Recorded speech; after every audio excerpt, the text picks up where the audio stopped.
안녕하세요. 선분성장의 한한나 목사입니다. 오늘은 마태복음 5장 27절에서 32절 말씀을 가지고 나누도록 하겠습니다. 요즘 시대에도 굉장히 이슈가 많이 되고 있는 주제인데요. 간음과 이혼에 대해서 예수님은 말씀하고 계십니다. 먼저 간음의 뜻은 히브리어 뜻으로 에발트 다바라고 어떤 것에서부터 드러나는 현상을 얘기를 합니다.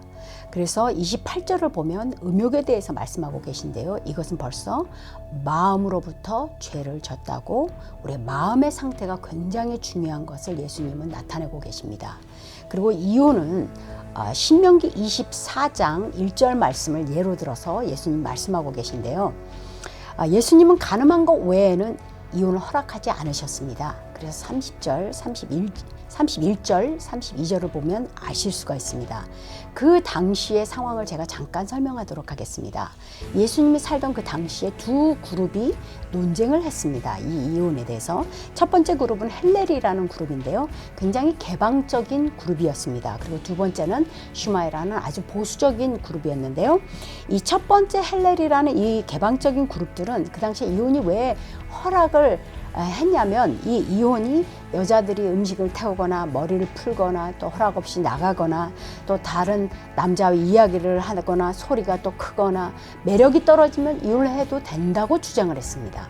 그 반면에 이 수마이라는 보수적인 이 사람들은 성적인 죄 외에는 절대 이혼을 하면 안 된다라고 주장을 했기 때문에 예수님께서는 이 두 그룹을 놓고 정확하게 말씀하셨습니다. 성경이 허락하는 이혼은 두 가지입니다. 첫 번째는 성적으로 다른 사람과 죄를 지었을 때입니다. 그것이 마태복음 19장 1절에서 10절 말씀 간음입니다. 그리고 두 번째는 상대방이 그 상대자, 배우자를 버리고 그냥 가는 경우입니다. 그것이 고린도전서 7장 10절에서 16절 말씀입니다. 이 두 가지 경우 외에는 얘기를 하고 있지 않습니다. 그런데 요즘 우리가 사는 현대는 정말 너무 많은 말도 안 되는 일들로 인하여서 이혼도 하고 간음도 서슴지 않고 저지르는 세상이 되었습니다.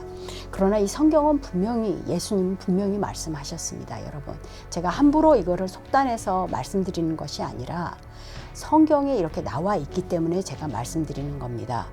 별거는요 화해와 회복을 위한 시간이지 이혼을 하기 위한 수단의 시간이 아닙니다. 여러분, 어려움이 있는 줄 알지만 정말 목숨을 우리가 협박받지 않는 한 우리 삶이 폭행이나 여러 가지 이유로서 도저히 살 수 없는 경우가 아닌 이상에는 제가 봐서는 예수님이 하신 이 말씀을 지키셨으면 합니다.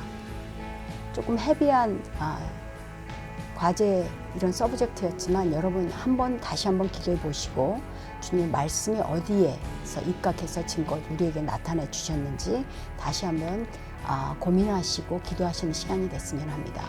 오늘도 성장하시고 승리하시는 하루가 되시길 주님의 이름으로 축복합니다.